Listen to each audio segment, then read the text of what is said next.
ನನಗೆ ಇನ್ನೊಂದು ಖುಷಿ ಅಂದರೆ ಗೌರವ್ ವೆಂಕಟೇಶ್ ಸರ್ ಭಾರಿ ಖುಷಿ ಆಗುತ್ತೆ. ಎಷ್ಟೋ ಸಿನಿಮಾಗಳಿಗೆ ಸಾಹಸ ನಿರ್ದೇಶನ ಮಾಡಿದ್ದಾರೆ. ಭಾರಿ ಖುಷಿ ಆಗುತ್ತೆ ನನಗೆ ಅವ್ರ ಜೊತೆ ವರ್ಕ್ ಮಾಡ್ತಾ ಇರೋದು. ಆಮೇಲೆ BC ಪಾಟೀಲ್ ಸರ್ ಹೋಗ್ತಾವ್ರೆ, ಅವ್ರ ಬಗ್ಗೆ ನಾನು ಒಂದೇ ಒಂದು ಮಾತಾಡಬೇಕು.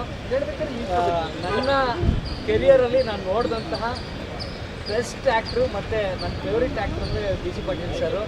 ಗೌರವ ಸಿನಿಮಾನ ನಮ್ಮ ಮನೇಲಿ TV ಇರಲಿಲ್ಲ, ಟೇಪ್ ರೆಕಾರ್ಡ್ ಇತ್ತು. ಆಡಿಯೋದ ಮುಖಾಂತರ ಆ ಸಿನಿಮಾ ಕೇಳ್ತಿದ್ದೆ. ಆಗ ನಾನು ಒಂದು 10-20 ಸರಿ ಅದನ್ನು ಹಾಕ್ಕೊಂಡು ಮತ್ತು ಆ ಸಾಂಗ್ನ ಒಂದು 50 ಸರಿ ಕೇಳಿದ್ದೀನಿ. ನಮ್ಮ ಮನೇಲಿ ಬೈಯೋರು ಯಾಕೆ ಅದನ್ನೇ ಯಾಕತ್ತಿ ಅಂತ.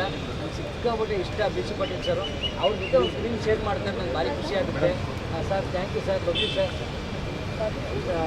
ಭಾರಿ ಖುಷಿ ಆಗುತ್ತೆ. ಆಮೇಲೆ ಓಂ ಪ್ರಕಾಶ್ ರಾವ್ ಸರ್ ಅವ್ರ ಜೊತೆ ಕೆಲಸ ಮಾಡೋದೇ ಒಂದು ಭಾಗ್ಯ. ಹಾಗಾಗಿ ಈ ಒಂದು ಸಿನಿಮಾದಲ್ಲಿ ಒಂದು ಒಳ್ಳೆ ಅದ್ಭುತವಾದಂಥ ಕಾಮಿಡಿ ಅಭಿನಯ ಇದೆ ಅಂತ ಹೇಳಿದ್ರು. ನಿಜಕ್ಕೂ ಆ ಒಂದು ಪಾತ್ರಕ್ಕೆ 100% ಜೀವ ತುಂಬ್ತೀನಿ. ಅಣ್ಣನ ಜೊತೆ ಒಂದು ಕೆಲಸ ಮಾಡೋಂಥ ಒಂದು ಭಾಗ್ಯ ಸಿಕ್ಕಿದೆ. ಈಗಾಗಲೇ ತುಂಬ ಸಿನಿಮಾಗಳು ಮಾಡಿದ್ದಾರೆ ಅಣ್ಣನ ಜೊತೆ. ಕೆಲವೊಂದು ಕಡೆ ಒಂದು ಬಿಗ್ ಬಾಸ್ ಪ್ಲಸ್ ಇನ್ನೊಂದು ಬಿಗ್ ಬಾಸ್ ಸ್ಕ್ವೇರ್ ಆಗಬೇಕು ಅಂತ ಆಸೆ ಪಡ್ತಾ ಇದ್ದೀನಿ.